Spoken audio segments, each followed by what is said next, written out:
ಎಲ್ಲರಿಗೂ ನಮಸ್ಕಾರ. ನಾನು ನಿಮ್ಮ ರಾಮಚಂದ್ರ. ಇಂದಿನ ಈ ವಿಡಿಯೋಗೆ ತಮಗೆಲ್ಲರಿಗೂ ಸ್ವಾಗತ. ಪ್ರೀತಿಯ 10ನೇ ತರಗತಿ ಮಕ್ಕಳೇ, ಈ ವಿಡಿಯೋದಲ್ಲಿ 2026ರ ರಾಜ್ಯ ಮಟ್ಟದ SSLC ಪೂರ್ವ ಸಿದ್ಧತಾ ಪರೀಕ್ಷೆ 3 ಇಂದು ನಡೆದಿದೆ. ಈ ಪರೀಕ್ಷೆಯ ಕೀ ಉತ್ತರಗಳನ್ನು ನಾನು ಈ ವಿಡಿಯೋದಲ್ಲಿ ನಿಮಗೆ ತಿಳಿಸ್ಕೊಡ್ತಾ ಇದ್ದೀನಿ. ನಾನು ಈಗಾಗಲೇ ಇದಕ್ಕೆ ಸಂಬಂಧಪಟ್ಟಂತೆ ನಾನು ಒಂದು ವಿಡಿಯೋನ ಮಾಡಿದ್ದೆ. ಅದರಲ್ಲಿ ಸಾಕಷ್ಟು ಪ್ರಶ್ನೆಗಳು ಬಂದಿದ್ದಾವೆ. ಅದು ನಿಮಗೆ ತುಂಬ ಉಪಯುಕ್ತ ಆಗಿದೆ ಅಂತೇಳಿ ನಾನು ಭಾವಿಸ್ತಾ ಈಗ ಈ ಕೀ ಉತ್ತರಗಳನ್ನು ನಿಮಗೆ ತಿಳಿಸ್ತಾ ಇದ್ದೀನಿ. ಬನ್ನಿ ವಿಡಿಯೋವನ್ನು ಪ್ರಾರಂಭ ಮಾಡೋಣ. ವಿಡಿಯೋವನ್ನು ಪ್ರಾರಂಭ ಮಾಡೋದಕ್ಕಿಂತ ಮೊದಲು ನನ್ನ ಚಾನಲನ್ನು ಸಬ್ಸ್ಕ್ರೈಬ್ ಮಾಡ್ಕೊಂಡಿಲ್ಲ ಅಂದರೆ ದಯವಿಟ್ಟು ಸಬ್ಸ್ಕ್ರೈಬ್ ಮಾಡ್ಕೊಳ್ಳಿ, ಹಾಗೆ ಒಂದು ಲೈಕ್ ಮಾಡಿ ಮತ್ತು ಶೇರ್ ಮಾಡಿ. ಬನ್ನಿ ವಿಡಿಯೋವನ್ನು ಸ್ಟಾರ್ಟ್ ಮಾಡೋಣ. ಕೆಳಗಿನ ಪ್ರಶ್ನೆಗಳಿಗೆ ಅಥವಾ ಅಪೂರ್ಣ ಹೇಳಿಕೆಗಳಿಗೆ 4 ಆಯ್ಕೆಗಳನ್ನು ನೀಡಲಾಗಿದೆ. ಅವುಗಳಲ್ಲಿ ಸೂಕ್ತವಾದ ಉತ್ತರವನ್ನು ಆರಿಸಿ ಕ್ರಮಾಕ್ಷರದೊಂದಿಗೆ ಬರೆಯಿರಿ. ಮೊದಲನೇ ಪ್ರಶ್ನೆ, ಕನ್ನಡ ವರ್ಣಮಾಲೆಯಲ್ಲಿರುವ ಅವರ್ಗೀಯ ವ್ಯಂಜನಾಕ್ಷರಗಳ ಸಂಖ್ಯೆ. ಮಕ್ಕಳೇ, ಪ್ರತಿ ಪ್ರಶ್ನೆ ಪತ್ರಿಕೆಯಲ್ಲಿ ಮೊದಲನೇ ಪ್ರಶ್ನೆ ವರ್ಣಮಾಲೆಗೆ ಸಂಬಂಧಪಟ್ಟಿರ್ತದೆ. ಈ ಸಲನ್ನು ಕೂಡ ವರ್ಣಮಾಲೆಯಲ್ಲೇ ಕೊಟ್ಟಿದ್ದಾರೆ. ಇಲ್ಲಿ ಅವರ್ಗೀಯ ವ್ಯಂಜನಗಳನ್ನು ಕೇಳಿದ್ದಾರೆ. ಹಾಗಾಗಿ ಇಲ್ಲಿ ಸರಿಯಾದ ಉತ್ತರ 9 ಅನ್ನೋದು ಸರಿಯಾದ ಉತ್ತರ, ಅವರ್ಗೀಯ ವ್ಯಂಜನಗಳು. ಇನ್ನು ಎರಡನೇ ಪ್ರಶ್ನೆ, ದೇವೇಂದ್ರ ಪದವು ಈ ಸಂಧಿಗೆ ಸೇರಿದೆ. ಗುಣ, ಲೋಪ, ಆದೇಶ, ಸವರ್ಣ ದೀರ್ಘ ಸಂಧಿ. ಇಲ್ಲಿ ಸರಿಯಾದ ಉತ್ತರ ದೇವ ಪ್ಲಸ್ ಇಂದ್ರ, ದೇವೇಂದ್ರ, ಗುಣಸಂಧಿ. ಒಂದು ಅಥವಾ ಅನೇಕ ವಾಕ್ಯಗಳು ಒಂದು ಪ್ರಧಾನ ವಾಕ್ಯಕ್ಕೆ ಅಧೀನಗಳಾಗಿರುವ ವಾಕ್ಯ ಸಂಯೋಜಿತ ವಾಕ್ಯ, ಮಿಶ್ರ ವಾಕ್ಯ, ಸಾಮಾನ್ಯ ವಾಕ್ಯ, ಸಂಯುಕ್ತ ವಾಕ್ಯ ಅಂತ ಕೊಟ್ಟಿದ್ದಾರೆ. ಸರಿಯಾದ ಉತ್ತರ ಮಿಶ್ರ ವಾಕ್ಯ. ಒಂದು ಟ್ರಿಕ್ ಪಾಯಿಂಟ್ ನೀವು ಬಳಸ್ಬೋದು ಮಕ್ಕಳು. ಏನು ಅಂತಂದರೆ, ಅನೇಕ ವಾಕ್ಯಗಳು ಅಂತ ಬಂದರೆ ಮಿಶ್ರ ವಾಕ್ಯ, ಅನೇಕ ಉಪವಾಕ್ಯಗಳು ಅಂತ ಬಂದರೆ ಅದು ಸಂಯೋಜಿತ ವಾಕ್ಯ, ಸ್ವತಂತ್ರವಾಗಿರುವ ವಾಕ್ಯ ಸಾಮಾನ್ಯ ವಾಕ್ಯ. ಇನ್ನು ನೆಕ್ಸ್ಟು 4ನೇದು, ತಿನ್ನಲಿ ಪದದಲ್ಲಿರುವ ಕ್ರಿಯಾರೂಪ. ನಿಷೇಧಾರ್ಥಕ, ಸಂಭಾವನಾರ್ಥಕ, ಸಂಭವಾರ್ಥಕ, ವಿದ್ಯಾರ್ಥಕ. ಇಲ್ಲಿ ಸರಿಯಾದ ಉತ್ತರ ವಿದ್ಯಾರ್ಥಕ ಸರಿಯಾದ ಉತ್ತರ. ಅಪ್ಪಣೆಯನ್ನು, ಆಶೀರ್ವಾದವನ್ನು, ಸಮ್ಮತಿಯನ್ನು ಸೂಚಿಸುವಂಥ ಪದಗಳನ್ನು ವಿದ್ಯಾರ್ಥಕ ಕ್ರಿಯಾರೂಪ ಅಂತ ಕರಿತೀವಿ. ಇನ್ನು ಮುಂದೆ 5ನೇ ಪ್ರಶ್ನೆ, ಚತುರ್ಥಿ ವಿಭಕ್ತಿಯ ಕಾರಕಾರ್ಥವಿದು. ಅಪಾದಾನ, ಸಂಪ್ರದಾನ, ಕರಣಾರ್ಥ, ಅಧಿಕರಣ. ಇಲ್ಲಿ ಸರಿಯಾದ ಉತ್ತರ ಚತುರ್ಥಿದು ಸಂಪ್ರದಾನ ಸರಿಯಾದ ಉತ್ತರ. ಇನ್ನು ನೆಕ್ಸ್ಟ್, ಹೊಗೆದೋರು ಪದ ಈ ಸಮಾಸಕ್ಕೆ ಉದಾಹರಣೆಯಾಗಿದೆ. ಕ್ರಿಯಾ, ತತ್ಪುರುಷ, ಕರ್ಮಧಾರಯ, ಅಂಶಿ. ಸರಿಯಾದ ಉತ್ತರ ಕ್ರಿಯಾ ಸಮಾಸ. ಹೊಗೆ ಪ್ಲಸ್ ತೋರು ಹೊಗೆದೋರು. ಮುಂದೆ ಸಂಬಂಧೀಕರಿಸಿ ಬರೆಯೋದಕ್ಕೆ ಸಂಬಂಧಪಟ್ಟಿರುವಂಥದ್ದು ವಂದ್ಯ, ಬಂಜೆ. ಇಲ್ಲಿ ತತ್ಸಮ ತದ್ಭವಗಳನ್ನ ಒಂದು ಸಂಬಂಧ ಇದೆ. ಹಾಗೆ ಪಾದುಕಾಗೆ ಏನು ತದ್ಭವ ರೂಪ. ಪಾದುಕಾಗೆ ಹಾವುಗೆ ಅನ್ನೋದು ಸರಿಯಾದ ಉತ್ತರ. ಯಾರು ಪ್ರಶ್ನಾರ್ಥಕ ಸರ್ವನಾಮ. ತಾವು ಡ್ಯಾಶ್. ತಾವು ಅನ್ನೋದು ಆತ್ಮಾರ್ಥಕ ಸರ್ವನಾಮ. ಆತ್ಮಾರ್ಥಕ ಸರ್ವನಾಮ. ಮಕ್ಕಳೇ, ಇದನ್ನು ಬಹಳ ಸುಲಭವಾಗಿ ಗುರುತಿಸ್ಬೋದು. ಹೇಗೆ ಅಂತಂದರೆ, ತ ಇಂದ ಪ್ರಾರಂಭ ಆಗಿರುವಂಥ ಎಲ್ಲ ನಾಮಪದಗಳು ಕೂಡ ಆತ್ಮಾರ್ಥಕ ಸರ್ವನಾಮ. ಉದಾಹರಣೆಗೆ ತಾವು, ತನ್ನಿಂದ, ತಮಗೆ, ತನಗೆ, ತನ್ನ, ತನ್ನಲ್ಲಿ, ಇವೆಲ್ಲವೂ ಕೂಡ ಆತ್ಮಾರ್ಥಕ ಸರ್ವನಾಮಗಳು. ಇನ್ನು ಚೆನ್ನಾಗಿ ಸಾಮಾನ್ಯಾರ್ಥ ಕಾವ್ಯ. ಉಂಟು ಡ್ಯಾಶ್. ಇದು ಕ್ರಿಯಾರ್ಥ ಕಾವ್ಯಕ್ಕೆ ಸಂಬಂಧಪಟ್ಟಿರುವಂಥದ್ದು. ಕ್ರಿಯಾರ್ಥ ಕಾವ್ಯ. ಇನ್ನು ಸಿರಿವಂತ, ತದ್ದಿತಾಂತ ನಾಮ, ಸಿರಿತನ ಡ್ಯಾಶ್. ಇಲ್ಲಿ ತದ್ದಿತಾಂತ ಭಾವನಾಮಕ್ಕೆ ಇದು ಸರಿಯಾದ ಉತ್ತರ. ಭಾವನಾಮ. ಇನ್ನು ಒಂದು ವಾಕ್ಯದಲ್ಲಿ ಬರೆಯುವಂಥದ್ದು ಭಾಷೆ ಯಾವುದಕ್ಕೆ ಸಾಧನವಾಗಿದೆ. ಇದು ನಮ್ಮ ಸುತ್ತಮುತ್ತಲಿನವರೊಡನೆ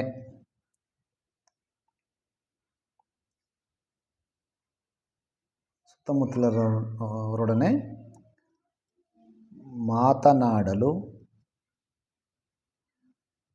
ಮತ್ತು ವಿಚಾರ ವಿನಿಮಯ ಮಾಡಲು ಇದು ಸಾಧನವಾಗಿದೆ. ಶಾನುಭೋಗರ ಬ್ರಹ್ಮಾಸ್ತ್ರ ಯಾವುದು? ಬಹಳ ಸುಲಭವಾಗಿ ಕೊಟ್ಟಿದ್ದಾರೆ ಈ ಸಲ. ಕಿರ್ದಿ ಪುಸ್ತಕ, ಶಾನುಭೋಗರ ಬ್ರಹ್ಮಾಸ್ತ್ರ.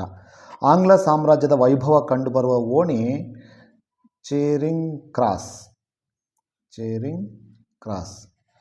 ಪಂಡಿತರಾದ ಅಗ್ನಿಭೂತಿ, ವಾಯುಭೂತಿಯರಿಗೆ ದೊರೆತ ಪದವಿ ಯಾವುದು ಅಂದರೆ ಇದಕ್ಕೆ ಸರಿಯಾದ ಉತ್ತರ ಮಂತ್ರಿ ಪದವಿ. ಹಲಗಲಿ ಗುರುತು ಉಳಿಯದಂಥದ್ದು ಏಕೆ? ಹಲಗಲಿ ಗ್ರಾಮವನ್ನು ಸುಟ್ಟು ಬೂದಿ ಮಾಡಿದ್ದರಿಂದ ಹಲಗಲಿ ಗುರುತು ಸಿಗಲಿಲ್ಲ. ದ್ರೋಣರು ಪರಶುರಾಮನ ಬಳಿಗೆ ಏಕೆ ಬಂದರು? ಇದಕ್ಕೆ ಸರಿಯಾದ ಉತ್ತರ ದ್ರವ್ಯವನ್ನು ಬೇಡಲು ಅಥವಾ ಸಂಪತ್ತನ್ನು ಬೇಡಲು ಬಂದರು. ಪುಟ್ಟಪೋರಿಯ ಅಮ್ಮನ ತೂತುಬುದ್ಧ ಸಿರಿಯಲ್ಲಿ ಯಾರು ಸೊರಗಿದ್ದಾರೆ? ಇದಕ್ಕೆ ಸರಿಯಾದ ಉತ್ತರ ಸೂರ್ಯ ಅಥವಾ ರವಿ. ಇನ್ನು 2-3 ವಾಕ್ಯದ ಪ್ರಶ್ನೆಗಳು ನೀವೆಲ್ಲ ಬರೆದಿರ್ತೀರಿ ಅಂತ ನಾನು ತಿಳಿದಿದ್ದೇನೆ.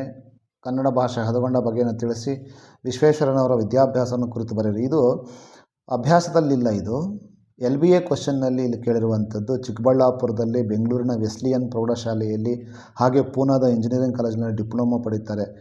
ಇದು ಅವರು ಎಲ್ಲೆಲ್ಲಿ ಓದಿದ್ರು ಎಂಬುದನ್ನು ಈ ವಿಶ್ವೇಶ್ವರಯ್ಯನವರ ವಿದ್ಯಾಭ್ಯಾಸದ ಕುರಿತು ಬರೆಯಬೇಕಾಗಿದೆ. ಇನ್ನು ಪೊಯೆಟ್ಸ್ ಕಾರ್ನರ್ನಲ್ಲಿ ಯಾವ ಕವಿಗಳ ಸಮಾಧಿಗಳಿವೆ? ಅಗ್ನಿಭೂತಿ ವಾಯುಭೂತಿಯನ್ನು ರಾಜ್ಯಸಭೆಯಲ್ಲಿ ಮೂರ್ಖರಿಂದ ತೀರ್ಮಾನಿಸಲು ಕಾರಣವೇನು?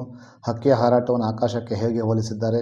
ಹಲಗಲಿ ಬೇಡರು ಕುಂಪಣಿ ಸರ್ಕಾರದ ವಿರುದ್ಧ ದಂಗೆ ಏಳಲು ಕಾರಣವೇನು? ಭಗತ್ ಸಿಂಗ್ ಹೇಗೆ ಅಮರನಾದನು? ಇಲ್ಲಿ ಇದು ಅಭ್ಯಾಸದಲ್ಲಿಲ್ಲ, ಇದು ಕೂಡ LBA ಪ್ರಶ್ನೆ ಆಗಿರುತ್ತದೆ. ಭಗತ್ ಸಿಂಗ್ ಹೇಗೆ ತನ್ನ ಸಹಚರರೊಂದಿಗೆ, ಕ್ರಾಂತಿಕಾರಿಗಳ ಸಹಚರರೊಂದಿಗೆ ಬ್ರಿಟಿಷರ ವಿರುದ್ಧ ದಂಗೆ ಎದ್ದು ಅದಕ್ಕೆ ಆತ ಮರಣದಂಡನೆಗೆ ಈಡಾಗಿ ತನ್ನ ಪ್ರಾಣ ತ್ಯಾಗವನ್ನು ಮಾಡಿ ಭಾರತೀಯರಲ್ಲಿ ಅಮರನಾದನು. ಅಂದವಾದ ಬರವಣಿಗೆ ಬಗ್ಗೆ ಗಾಂಧೀಜಿಯವರು ಹೇಳಿದ ಮಾತುಗಳು ಯಾವುವು? ಭಗವಂತನಲ್ಲಿ ಶರಣಾಗುವ ಭಾವ ಅಕ್ಕಮಹಾದೇವಿಯ ವಚನದಲ್ಲಿ ಹೇಗೆ ವ್ಯಕ್ತವಾಗಿದೆ? ಪೈಗಳ ತಮ್ಮನ ನೂಲು ಮದುವೆಗೆ ಹೇಗೆ ಸಿದ್ಧತೆ ಮಾಡಲಾಗುತ್ತಿತ್ತು? ಇವೆಲ್ಲ ಕೂಡ ಬುಕ್ಕಲ್ಲಿ ಅಭ್ಯಾಸದ ಪ್ರಶ್ನೆಗಳಾಗಿರುತ್ತದೆ.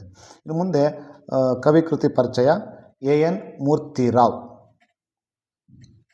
AN ಮೂರ್ತಿರಾವ್ರವರು 1900ರಲ್ಲಿ ಮಂಡ್ಯ ಜಿಲ್ಲೆಯ ಅಕ್ಕಿಹೆಬ್ಬಾಳಿನಲ್ಲಿ ಜನಿಸಿದರು. ಅಕ್ಕಿಹೆಬ್ಬಾಳು ನರಸಿಂಹ ಮೂರ್ತಿರಾವ್ ಇವರ ಪೂರ್ಣ ಹೆಸರು. ಶ್ರೀಯುತರು ಹಗಲುಗನಸುಗಳು, ಅಲೆಯುವ ಮನ, ಅಪರ ವಯಸ್ಕನ ಅಮೆರಿಕ ಯಾತ್ರೆ, ಮಿನುಗು ಮಿಂಚು, ಪೂರ್ವ ಸೂರಿಗಳೊಡನೆ, ಚಂಡಮಾರುತ, ಚಿತ್ರಗಳು ಪತ್ರಗಳು ಮೊದಲಾದ ಕೃತಿಗಳನ್ನು ಬರೆದಿದ್ದಾರೆ. ಇವರಿಗೆ ಕೇಂದ್ರ ಸಾಹಿತ್ಯ ಅಕಾಡೆಮಿ ಪ್ರಶಸ್ತಿ, ಪಂಪ ಪ್ರಶಸ್ತಿ ಲಭಿಸಿದೆ. ಮೈಸೂರು ವಿಶ್ವವಿದ್ಯಾನಿಲಯದಿಂದ ಗೌರವ ಡಿಲೀಟ್ ಪದವಿ ಪಡೆದಿದ್ದಾರೆ. ಇದಿಷ್ಟು AN ಮೂರ್ತಿರಾವ್ರವರ ಪರಿಚಯ. ಮುಂದೆ ದ.ರಾ ಬೇಂದ್ರೆಯವರ ಪರಿಚಯವನ್ನು ನೋಡೋಣ.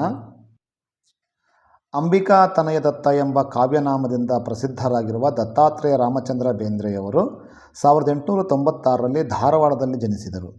ಇವರು ಗರಿ, ನಾದಲೀಲೆ, ನಾಕುತಂತಿ, ಸೂರ್ಯಪಾನ, ನಗೆಯ ಹೊಗೆ, ಉಯ್ಯಾಲೆ, ಸಖೀಗೀತ, ಮೇಘದೂತ, ಗಂಗಾವತರಣ, ಸಾಹಿತ್ಯದ ವಿರಾಟ್ ಸ್ವರೂಪ ಇತ್ಯಾದಿ ಕೃತಿಗಳನ್ನು ಬರೆದಿದ್ದಾರೆ. ಇವರಿಗೆ ಕೇಂದ್ರ ಸಾಹಿತ್ಯ ಅಕಾಡೆಮಿ ಪ್ರಶಸ್ತಿ, ಜ್ಞಾನಪೀಠ ಪ್ರಶಸ್ತಿ, ಪದ್ಮಶ್ರೀ ಪ್ರಶಸ್ತಿ ಮುಂತಾದ ಪ್ರಶಸ್ತಿಗಳು ಹಾಗೂ ವರಕವಿ ಎಂಬ ಬಿರುದಿಗೆ ಪಾತ್ರರಾಗಿದ್ದಾರೆ. ಇನ್ನು 30ನೇ ಕ್ವಶನ್ನು. ಛಂದಸ್ಸಿಗೆ ಸಂಬಂಧಪಟ್ಟಂತೆ ಕೆಳಗಿನ ಪದ್ಯ ಭಾಗಕ್ಕೆ ಪ್ರಸ್ತಾರ ಹಾಕಿ ಗಣ ವಿಭಾಗ ಮಾಡಿ ಛಂದಸ್ಸಿನ ಹೆಸರನ್ನು ಬರೆಯಿರಿ. ಬಹಳ ಸುಲಭವಾಗಿ ಕೊಟ್ಟಿದ್ದಾರೆ. 2 ಸಾಲಿನ ಪದ್ಯ. 2 ಸಾಲು ಅಂತಂದರೆ ಖಂಡಿತವಾಗಲೂ ಅದು ಕಂದ ಪದ್ಯ ಆಗಿರ್ತದೆ. ಈಗ ಅದಕ್ಕೆ ನಾನು ಲಘು ಗುರುಗಳನ್ನು ಗುರುತಿಸಿ ಹೇಳ್ತೇನೆ, ಗಮನಿಸಿ ಮಕ್ಕಳೇ. ನೀವು ಇದನ್ನು ಛಂದಸ್ಸನ್ನು ಬಹಳ ಸುಲಭವಾಗಿ ಹಾಕ್ತೀರಾ. ಆ ಖುಷಿಯಲ್ಲಿ ನೀವು ಛಂದಸ್ಸಿನ ಹೆಸರನ್ನು ಬರೆಯೋದು ಮರ್ತು ಬಿಡ್ತೀರಾ. ಹಾಗಾಗಿ ಒಂದು ಟ್ರಿಕ್ಕನ್ನು ಹೇಳ್ಕೊಡ್ತೀನಿ ನೋಡಿ. ಹೀಗೆ 2 ಸಾಲು ಕೊಟ್ಟರೆ ಖಂಡಿತವಾಗಲೂ ಅದು ಕಂದ ಪದ್ಯ ಆಗಿರ್ತದೆ. ಅದನ್ನು ಮೊದಲೇ ಬರ್ಕೊಂಬಿಡೋಣ. ಇಲ್ಲಿ ಸಾಲುಗಳನ್ನು ಬರ್ಕೊಂಡು ಕಂದ ಪದ್ಯ ಅಂತ ಬರೆದು ಆಮೇಲೆ ಈಗ ಇದಕ್ಕೆ ಲಘು ಗುರುಗಳನ್ನು ಗುರುತಿಸೋಣ. ಲಘು ಲಘು ಲಘು ಲಘು ಲಘು ಲಘು ಲಘು ಲಘು ಒತ್ತಕ್ಷರದ ಹಿಂದಿನಾಕ್ಷರ ಆಗಿರೋದ್ರಿಂದ ಗುರು, ಲಘು ಲಘು ಲಘು ಲಘು ಒತ್ತಕ್ಷರದ ಹಿಂದಿನಾಕ್ಷರ ಗುರು, ಅನುಸ್ವರದಿಂದ ಕೂಡಿದೆ ಗುರು, ಒತ್ತಕ್ಷರದ ಹಿಂದಿನಾಕ್ಷರ ಗುರು, ಲಘು ಲಘು ಲಘು ಲಘು ದೀರ್ಘಾಕ್ಷರ ಇದೆ ಗುರು, ಲಘು ಲಘು ಅನುಸ್ವರದಿಂದ ಕೂಡಿದೆ ಗುರು, ಅನುಸ್ವರದಿಂದ ಕೂಡಿದೆ ಗುರು. ಈ ರೀತಿ ಪ್ರಸ್ತಾರವನ್ನು ಹಾಕಿದ್ರೆ 1 ಅಂಕ. ಇದನ್ನು ಭಾಗ ಮಾಡಬೇಕು. 1 2 ಕಂದ ಅಂದರೆ 4 ಮಾತ್ರೆಗಳಿಗೆ ಒಂದು ಗಣದಂತೆ ಭಾಗ ಮಾಡಬೇಕು. 1 2 3 4 1 2 3 4 1 2 3 4. ಇಲ್ಲೂ ಕೂಡ ಅಷ್ಟೇ 4 4 4 4 4 ಈ ರೀತಿ ಭಾಗ ಮಾಡಿದ್ರೆ 1 ಅಂಕ. ಕಂದ ಪದ್ಯ ಅಂತ ಬರೆದ್ರೆ ಇನ್ನೊಂದು ಅಂಕ ಸಿಗ್ತದೆ. ಇಲ್ಲಿ ಬಹಳ ಸುಲಭವಾಗಿ ಅಂಕವನ್ನು ಗಳಿಸ್ಕೊಳ್ಬಹುದು ಮಕ್ಕಳೇ. ಇನ್ನು ನೆಕ್ಸ್ಟ್ ಅಲಂಕಾರಕ್ಕೆ ಸಂಬಂಧಪಟ್ಟಂತೆ ಅಳ್ಳಿರಿಯುತಿಪ್ಪ ಎಮ್ಮ ಒಡಲ ಬೇಗೆಯ ಬೆಂಕಿಯುರಿ ನಿನ್ನ ನಿರೆಯದ ಪೇಳು ವಿಶ್ವಾಮಿತ್ರ. ಈ ಸಾಲು ನೋಡಿ ಭಯಪಡಬಾರ್ದು, ಭಾಳ ಸುಲಭ. ನಿಮಗೆ ಶಾಲೆಗಳಲ್ಲಿ ಪ್ರಾಕ್ಟೀಸ್ ಮಾಡಿಸಿರ್ತಾರೆ. ಇದನ್ನು ಇನ್ನೊಂದು ಸಲ ನಾನು ಹೇಗೆ ಅದನ್ನು ಸಮನ್ವಯಗೊಳಿಸಬೇಕು ಲಕ್ಷಣದೊಂದಿಗೆ ಅಂತೇಳಿ ನಿಮಗೆ ಬಿಡಿಸಿ ಹೇಳ್ತೀನಿ, ಗಮನಿಸಿ.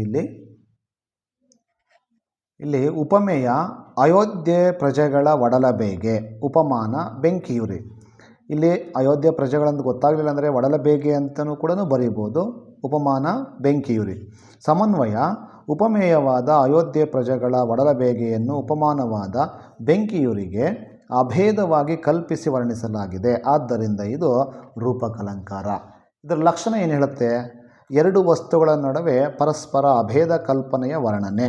ಅಲಂಕಾರ ರೂಪಕಲಂಕಾರ. ಈ ರೀತಿ ಬಿಡಿಸಿ ಬರೆದಿದ್ದೆ ಆದರೆ ಖಂಡಿತವಾಗ್ಲೂ ನಿಮಗೆ 3 ಅಂಕ ಸಿಗ್ತದೆ ಮಕ್ಕಳೇ.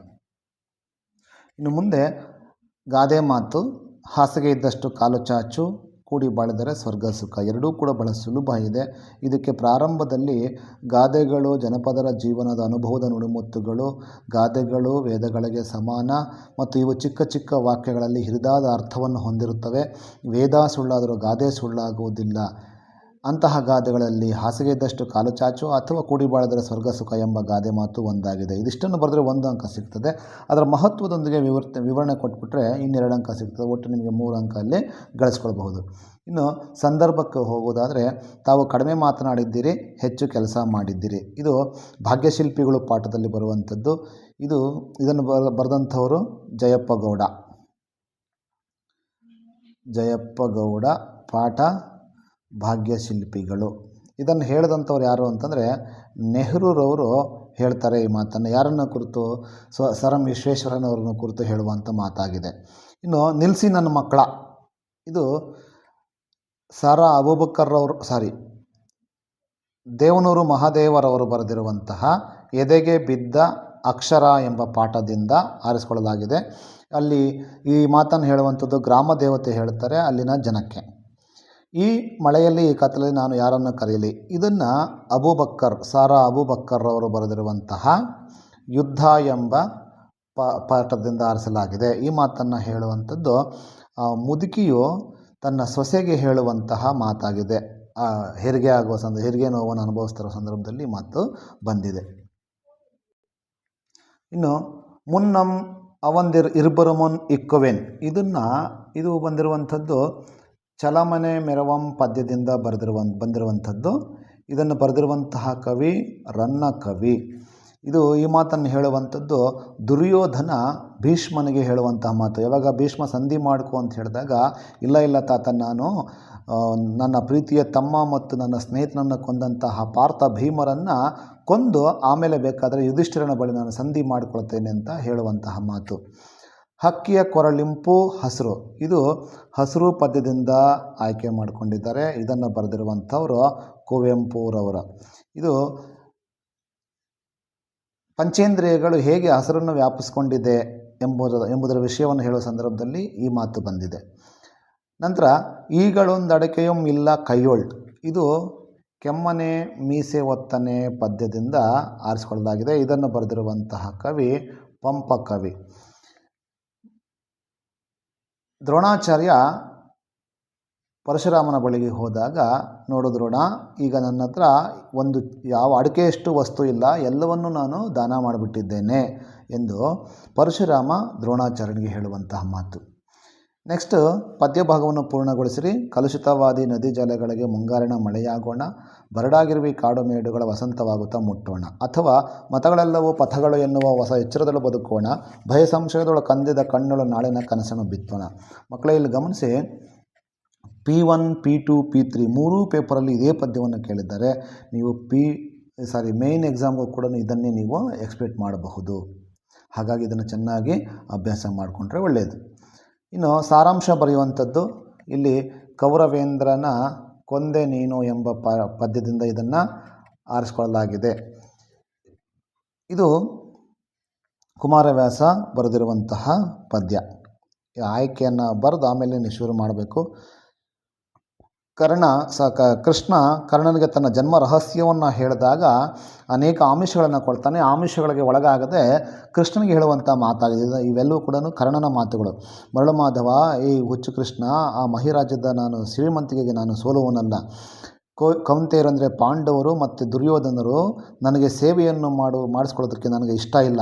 ಯಾಕೆಂತಂದರೆ ನನ್ನ ಕಾಪಾಡಿದಂತಹ ಆಶ್ರಯದಾತ, ಆತನ ಶತ್ರುಗಳೇ ನನ್ನ ಶತ್ರುಗಳು. ಆ ಶತ್ರುಗಳ ಶಿರವನ್ನು ನನ್ನ ದಾತಾರನಾಥನಿಗೆ ಒಪ್ಪಿಸುವ ಎಂಬ ಭರದಲ್ಲಿ ಇದ್ದೆ.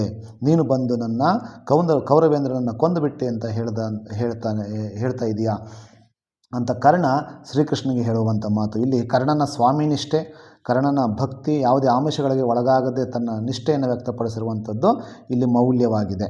ಇನ್ನು 8ನೇ ವಾಕ್ಯಕ್ಕೆ ಬಂದಾಗ ಶಬರಿ ಪಾಠದಿಂದನೇ ಬರ್ತದೆ. ಈ ಶಬರಿ ಪಾಠದ ಸಾರಾಂಶವನ್ನು ನೀವು ಬರೆದರೆ ಸಾಕು. ನಂತರ ವೀರಲವ ಪದ್ಯದ ಸಂಕ್ಷಿಪ್ತ ಸಾರಾಂಶವನ್ನು ಇಲ್ಲಿ 2 ಪ್ರಶ್ನೆಗಳು ವಿವರಿಸಿದರೆ ಇಲ್ಲೂ ಕೂಡ ನೀವು 4 ಅಂಕಗಳನ್ನು ಗಳಿಸ್ಕೊಳ್ಬಹುದು. ಇನ್ನು ಬಿಟ್ಟರೆ ನೆಕ್ಸ್ಟು ಗದ್ಯ ಭಾಗವನ್ನು ಓದಿಕೊಂಡು ಕೊಟ್ಟಿರೋ ಪ್ರಶ್ನೆಗಳಿಗೆ ಉತ್ತರ ಬರೀರಿ. ಬಹಳ ಸುಲಭವಾಗಿ ಕೊಟ್ಟಿದ್ದಾರೆ ಈ ಸಲ, ಅದನ್ನು ಗಮನಿಸೋಣ. ನಾನು ಅದನ್ನು ಟಿಕ್ ಮಾಡಿಸ್ತೀನಿ ನೋಡಿ. ಇಲ್ಲಿ 2 ಪ್ರಶ್ನೆಗಳು ಕೊಟ್ಟಿದ್ದಾರೆ. ಸರೋಜಿನಿ ನಾಯ್ಡು ಅವರು ಸ್ವಯಂ ಸೇವಕರನ್ನು ಹೇಗೆ ಹುರಿದುಂಬಿಸುತ್ತಿದ್ದರು? ಎಡ್ಮಂಡ್ ಗಾಸ್ರವರು ಸರೋಜಿನಿಯವರ ಪ್ರತಿಭೆಯನ್ನು ಪ್ರೋತ್ಸಾಹಿಸಿದ ಬಗೆಯನ್ನು ತಿಳಿಸಿ. ಇಲ್ಲಿ ಮೊದಲನೇ ಪ್ರಶ್ನೆಗೆ ಇಲ್ಲಿದೆ ನೋಡ್ರಿ. ಸರೋಜಿನಿ ನಾಯ್ಡು ಅವರು ಸ್ವಯಂ ಸೇವಕರನ್ನು ಹೇಗೆ ಹುರಿದುಂಬಿಸುತ್ತಿದ್ದರು? ಸತ್ಯಾಗ್ರಹದ ಸ್ವಯಂ ಸೇವಕರಿಗೆ ನಾವು ಕೈಗೊಳ್ಳುತ್ತಿರುವುದು ತುಂಬ ಅಪಾಯದ ಯಾತ್ರೆ. ಪೊಲೀಸರು ನಮ್ಮನ್ನು ನಿರ್ದಯವಾಗಿ ಬಡಿಯಬಹುದು, ಜೈಲಿಗೆ ಎಳೆದೊಯ್ಯಬಹುದು. ಆದರೆ ಅದೆಲ್ಲವನ್ನು ನಾವು ಶಾಂತಿ ಅಹಿಂಸೆಗಳಿಂದಲೇ ಸಹಿಸಿಕೊಳ್ಳಬೇಕು ಎಂದು ಹುರಿದುಂಬಿಸಿದರು. ಇನ್ನು ಎಡ್ಮಂಡ್ ಗಾಸ್ ಅವರು ಸರೋಜಿನಿಯವರ ಪ್ರತಿಭೆಯನ್ನು ಪ್ರೋತ್ಸಾಹಿಸಿದ ಬಗೆಯನ್ನು ತಿಳಿಸಿ. ಅದಕ್ಕೆ ಇಲ್ಲಿದೆ ಆನ್ಸರು. ಎಡ್ಮಂಡ್ ಗಾಸ್ ಎಂಬ ಪ್ರಸಿದ್ಧ ಸಾಹಿತಿ ಹಾಗೂ ವಿಮರ್ಶಕ ಈಕೆಯ ಪ್ರತಿಭೆಯನ್ನು ಗುರುತಿಸಿ ಇಂಗ್ಲೆಂಡಿನ ಬಗ್ಗೆ ಬರೆಯುವ ಬದಲು ತಾಯ್ನಾಡಾದ ಭಾರತದ ಬೆಟ್ಟ, ಕಾಡು, ನದಿಗಳು, ದೇವಾಲಯಗಳು, ದೇವರು, ದೇವತೆಗಳು ಹಾಗೂ ಜನರನ್ನು ಕುರಿತು ಬರೆಯಲು ತಿಳಿಸಿದರು. ಈಕೆಯ ಮೊದಲ ಕವನ ಸಂಕಲನಕ್ಕೆ ತಾವೇ ಮುನ್ನುಡಿ ಬರೆದುಕೊಟ್ಟು ಪ್ರೋತ್ಸಾಹಿಸಿದರು. ಇದಕ್ಕೆ ಸರಿಯಾದ ಉತ್ತರ. ಬಹಳ ಸುಲಭವಾಗಿ ಕೊಟ್ಟಿದ್ದಾರೆ. ಇನ್ನು ಅದು ಬಿಟ್ಟರೆ ಪತ್ರಕ್ಕೆ ಹೋಗೋಣ. ಪತ್ರ, ಇಲ್ಲಿ ವ್ಯಾವಹಾರಿಕ ಪತ್ರವನ್ನೇ ಆಯ್ಕೆ ಮಾಡಿಕೊಳ್ಳಿ. ನೀವು ಇಲ್ಲಿ ನಿಮ್ಮನ್ನು ಕಾರವಾರದ ಅಬ್ಬಕ್ಕದೇವಿ ಬಡಾವಣೆಯ ಪ್ರಾರ್ಥನೆ ಎಂದು ಭಾವಿಸಿಕೊಂಡು ಗಾಳಿಯ ರಭಸಕ್ಕೆ ವಿದ್ಯುತ್ ತಂತಿಯ ಮೇಲೆ ಬಿದ್ದಿರುವ ಮರವನ್ನು ತೆರವುಗೊಳಿಸುವಂತೆ ಕೋರಿ ವಿದ್ಯುತ್ ಶಕ್ತಿ ಮಂಡಳಿಯ ಮುಖ್ಯ ಅಭಿಯಂತರಿಗೆ ಪತ್ರವನ್ನು ಬರೆಯಿರಿ. ಏನಪ್ಪ ವಿಷಯ ಇಲ್ಲಿ ಅಂತಂದರೆ, ಗಾಳಿ ರಭಸ ಹೆಚ್ಚಾಗಿ ಒಂದು ಮರ ಬಿದ್ದು ಹೋಗಿದೆ. ಆ ಮರ ಎಲ್ಲಿ ಬಿದ್ದಿದೆ? ವಿದ್ಯುತ್ ತಂತಿಯ ಕರೆಂಟ್ ಲೈನ್ ಮೇಲೆ ಬಿದ್ದೋಗಿದೆ. ಅದನ್ನು ತೆರವುಗೊಳಿಸಬೇಕು. ಅದನ್ನು ತೆರವುಗೊಳಿಸುವಂತೆ ಕೋರಿ ಆ ಮಂಡಳಿಯ ಅಭಿಯಂತರರು, ಇಂಜಿನಿಯರಿಗೆ ಪತ್ರ ಬರೆಯಿರಿ ಅಂತ ಕೊಟ್ಟಿದ್ದಾರೆ. ಅದನ್ನು ನಾನು ಈಗ ನಿಮಗೆ ತಿಳಿಸ್ತೀನಿ ನೋಡಿ ಹೇಗೆ ಬರೀಬೇಕು ಅಂತ. ಪ್ರಾರ್ಥನಾ, ಅಬ್ಬಕ್ಕದೇವಿ ಬಡಾವಣೆ, ಕಾರವಾರ. ದಿನಾಂಕ 23/2/2026. ಸ್ಥಳ ಅಬ್ಬಕ್ಕದೇವಿ ಬಡಾವಣೆ. ಇವರಿಗೆ ಮಾನ್ಯ ಮುಖ್ಯ ಅಭಿಯಂತರರು, ವಿದ್ಯುತ್ ಶಕ್ತಿ ಮಂಡಳಿ, ಕಾರವಾರ. ಮಾನ್ಯರೇ, ವಿಷಯ ಏನಪ್ಪ ಅಂತಂದರೆ, ಗಾಳಿಯ ರಭಸಕ್ಕೆ ವಿದ್ಯುತ್ ತಂತಿಯ ಮೇಲೆ ಬಿದ್ದಿರುವ ಮರವನ್ನು ತೆರವುಗೊಳಿಸುವಂತೆ ಕೋರಿ ಈ ಮೇಲ್ಕಂಡ ವಿಷಯಕ್ಕೆ ಸಂಬಂಧಿಸಿದಂತೆ ಪ್ರಾರ್ಥನಾದ ನಾನು ನಿಮ್ಮಲ್ಲಿ ತಿಳಿಸುವುದೇನಂತಂದರೆ, ನಮ್ಮ ಬಡಾವಣೆಯಲ್ಲಿ ಗಾಳಿಯ ರಭಸ ಹೆಚ್ಚಾಗಿ ಮರ ವಿದ್ಯುತ್ ತಂತಿಯ ಮೇಲೆ ಬಿದ್ದಿದೆ. ಅಲ್ಲಿ ಓಡಾಡಲು ಬಹಳಷ್ಟು ತೊಂದರೆ ಆಗುತ್ತಿದೆ. ಈಗಾಗಲೇ ಅದು ಆ ತಂತಿಗಳು ನೆಲವನ್ನು ಸ್ಪರ್ಶಿಸುವಂತಿದೆ. ಇಲ್ಲಿ ಬಹಳಷ್ಟು ಜನ ಓಡಾಡುವಂಥ ಜಾಗವಾಗಿದೆ. ಆದ್ದರಿಂದ ಇಲ್ಲಿರುವಂತಹ ಜನಸಾಮಾನ್ಯರಿಗೆ ತೊಂದರೆ ಆಗುತ್ತಿದೆ. ಆದ್ದರಿಂದ ತಾವುಗಳು ಬೇಗ ಬಂದು ಈ ಒಂದು ಮರವನ್ನು ತೆರವುಗೊಳಿಸಬೇಕಾಗಿ ತಮ್ಮಲ್ಲಿ ವಿನಂತಿ ಮಾಡಿಕೊಳ್ಳುತ್ತಿದ್ದೇನೆ ಅಂತ ಪತ್ರದ ಬದಲು ನಿಮ್ಮ ಒಂದು ಆಯ್ಕೆದ ಸಾಲುಗಳಲ್ಲಿ ಬರೆಯಬಹುದಾಗುತ್ತೆ. ಧನ್ಯವಾದಗಳೊಂದಿಗೆ ಇಂತಿ ತಮ್ಮ ವಿಶ್ವಾಸಿ ಪ್ರಾರ್ಥನಾ. ಇಲ್ಲಿ ನೀವು ಸಿಗ್ನೇಚರನ್ನು ಮಾಡಬೇಕಾಗತ್ತೆ. ಇದಿಷ್ಟು ಪತ್ರಕ್ಕೆ ಸಂಬಂಧಪಟ್ಟಂತೆ. ಇನ್ನು ಪ್ರಬಂಧ ಬಹಳ ಸುಲಭವಾದಂಥದ್ದು. ಗ್ರಾಮ ಸ್ವರಾಜ್ಯ ಅಥವಾ ಕನ್ನಡ ಭಾಷಾಭಿವೃದ್ಧಿಯ ಮಾರ್ಗಗಳು. ಇದರಲ್ಲಿ ಯಾವುದಾದ್ರೂ ಒಂದನ್ನು ಆಯ್ಕೆ ಮಾಡ್ಕೊಂಡು ನೀವು ಇಲ್ಲಿ ಪ್ರಬಂಧವನ್ನು ಬರೀಬೇಕಾಗತ್ತೆ. ಪ್ರೀತಿಯ ಮಕ್ಕಳೇ, ನಿಮಗೆ ಒಳ್ಳೆಯ ಅಂಕಗಳು ಬಂದಿದೆ ಅಂತೇಳಿ ನಾನು ಭಾವಿಸ್ತೀನಿ. ನಿಮಗೆ ಎಷ್ಟು ಬಂದಿದೆ ಈ ಪ್ರಿಪೇಟರಿ 3ನಲ್ಲಿ, ಪೂರ್ವಸಿದ್ಧತಾ ಪರೀಕ್ಷೆ 3ರಲ್ಲಿ ಎಷ್ಟು ಬಂದಿದೆ ಮಾರ್ಕ್ಸು ಅಥವಾ ಬರಬಹುದು ಅಂತ ಊಹೆ ಮಾಡ್ತಾಯಿದ್ರು, ಅದನ್ನು ಕಮೆಂಟ್ ಮಾಡೋದ್ರ ಮೂಲಕ ತಿಳಿಸಿ. ಮತ್ತೊಮ್ಮೆ ನಾನು ಮುಖ್ಯ ಪರೀಕ್ಷೆಗೆ ಸಂಬಂಧಪಟ್ಟಂಥ ಪ್ರಶ್ನೆಗಳನ್ನು ನಾನು ನನ್ನ ಚಾನಲಲ್ಲಿ ತಿಳಿಸ್ತೇನೆ. ಅಲ್ಲಿವರೆಗೂ ನೀವು ವೆಯ್ಟ್ ಮಾಡಿ. ನಿಮಗೆಲ್ಲರಿಗೂ ಒಳ್ಳೆಯದಾಗಲಿ. ಮತ್ತೊಮ್ಮೆ ಭೇಟಿಯಾಗೋಣ. ನಮಸ್ಕಾರ.